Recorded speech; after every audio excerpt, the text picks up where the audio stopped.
With increasing concerns regarding climate change and our fossil fuel sources dwindling, it's already agreed upon by experts that more widespread implementation of renewable energy is mandatory for our future. And really, the age of renewable energy is only a question of time.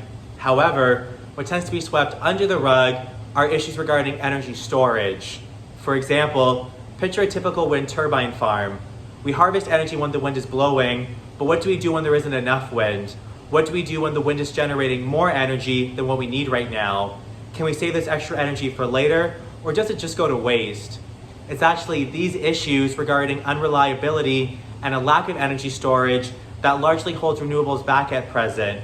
And this is where my research comes in. Right now, I'm looking at flow batteries as a means of both large-scale energy storage and supply. In a flow battery, a fluid electrolyte is pumped to a solid electrode. Chemical reactions between the electrolyte and electrode are how the flow battery stores and generates energy depending on what's needed at the time. We can couple renewable energy supply with flow battery energy storage, like I've shown in the picture here, such that extra energy generated by the renewable can be stored in the flow battery by charging it, and when the renewable can't meet current customer demands, we can close this deficit by discharging the flow battery.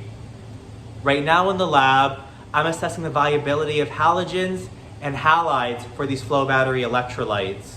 Halogens are the elements that occupy the second to last column of the periodic table, such as bromine and iodine, and halides are their corresponding ions, such as bromide, iodide, and chloride.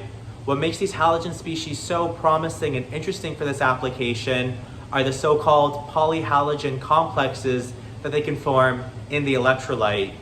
Depending on the electrolyte composition, you can have the formation of these polyhalogens between a halogen and a halide of either the same or a different element, many of which have shown very promising energy storage capabilities.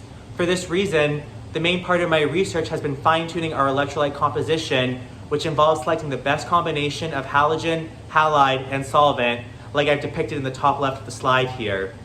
The second part of my research has been identifying and screening a variety of different highly active but low-cost carbon materials to act as the electrode in our flow battery, like I've shown in the bottom left of my slide.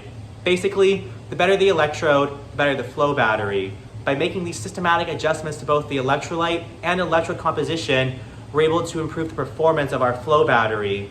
Through this teamwork effort between the renewable and flow battery, we're able to improve grid stability and improve the viability of renewables for our future. Thank you.